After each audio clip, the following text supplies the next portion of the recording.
Hello everyone and welcome back.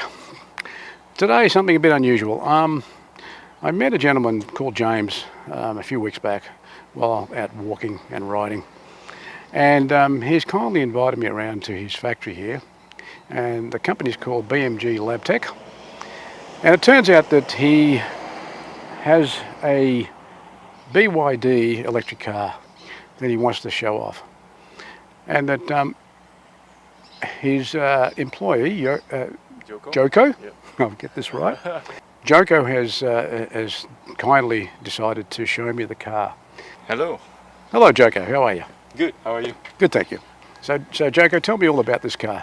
So it's BYD. That's a brand. The model is Atto 3. It's a fairly good size SUV. Yeah, I've been driving this one for maybe 1 year now. And yeah, the experience has been good. At first, there's like a few things that you have to sort of adapt to. Let's touch upon that. So Yeah. tell us, what were those things that you had to... Well, first of all, there's no engine. It doesn't use petrol, so you don't need to fill in it with petrol, but you have to charge it. So at first, that takes, well, maybe a week to get used to.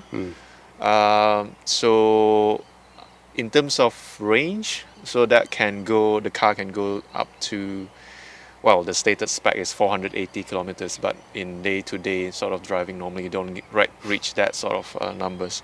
So yeah, it's sufficient. Most of people normally will ask me whether it's good enough or it has a long enough mileage, for day-to-day driving, and my short answer will be yes. Yeah. Normally, I would tend to concur, I think, from what you've told me and what I understand. Yeah.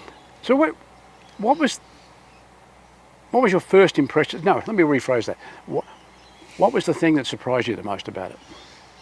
I think it's the instant sort of response when you press on the pedal. That's definitely the first thing that you will notice. And how slightly unusual looking the interior design is. So you might also, maybe your audience might have a chance to we'll do that take a look at it. Let's go for a walk around the car. Sure. And so, well, the other question I do want to ask, outside of the fact that it's an electric car, I mean, I'm assuming that you very quickly got used to the fact that you forget about the fact that it's an electric car and it's still a car. Is that correct? Yep, Yeah. that's true. So, yeah, I mean, you don't pump in petrol, but what I do normally is when I get back home, I'll just charge it up on using a wall outlet at home. Yep. And it's slow, but then you're sleeping anyway, so it doesn't really matter. Yeah. By the time you get up in the morning, you'll have enough in there. So from the point of view of your day-to-day usability, it's really not a big issue. Yeah, it's not really an inconvenience. If I did actually drive this with my wife up to Adelaide. Yeah, okay. And yeah, we just have to sort of plan along the way. Okay.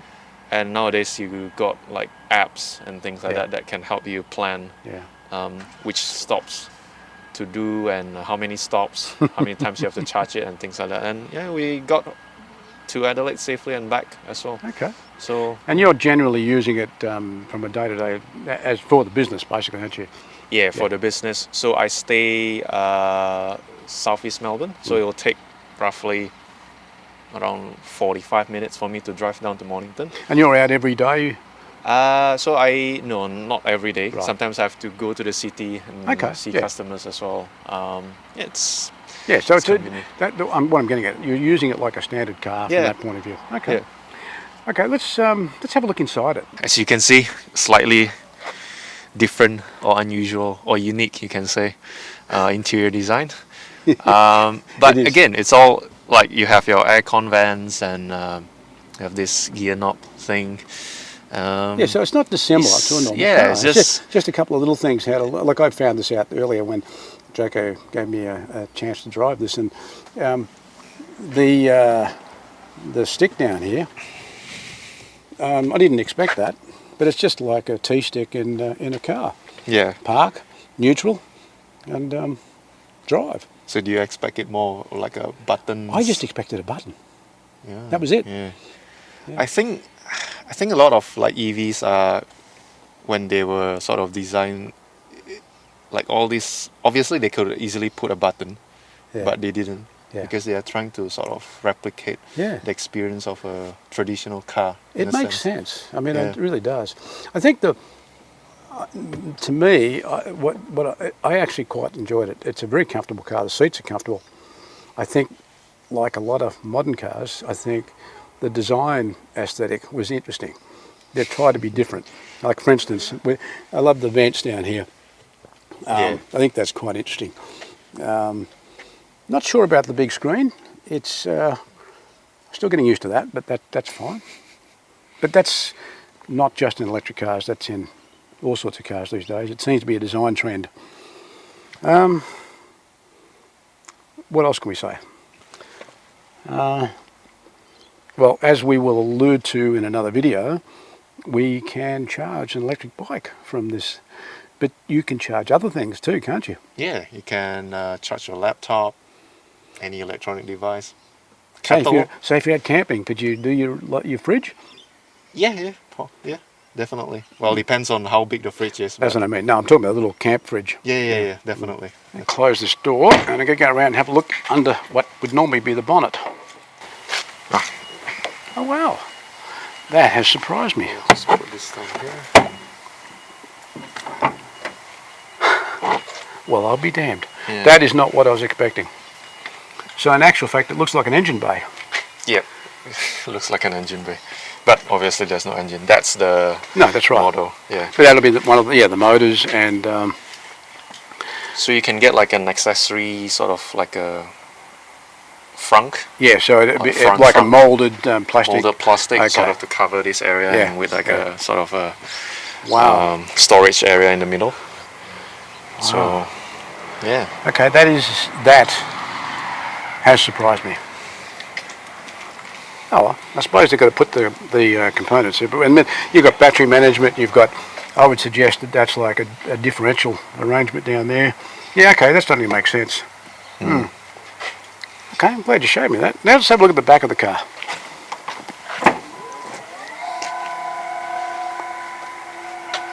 Now, something James explained to me earlier, one of the reasons he likes this car so much was the fact that the tray here is flat and you can just drag product in and out. Yep. So you can go down as well. So yeah, you have sort of two levels to play with. Wow. Yeah, reasonable space. Yeah, which is convenient because I sometimes have to carry like boxes of instruments. Yeah.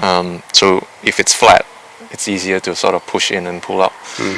Any other final comments about this vehicle? No, I've really enjoyed driving this car.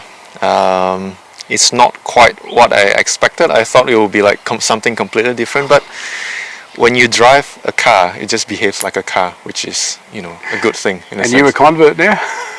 I would say so, yeah. Joko, thank you very much. I really appreciate the time. Well, I hope you found that interesting. I'm going to say goodbye now, and till next time, see you later.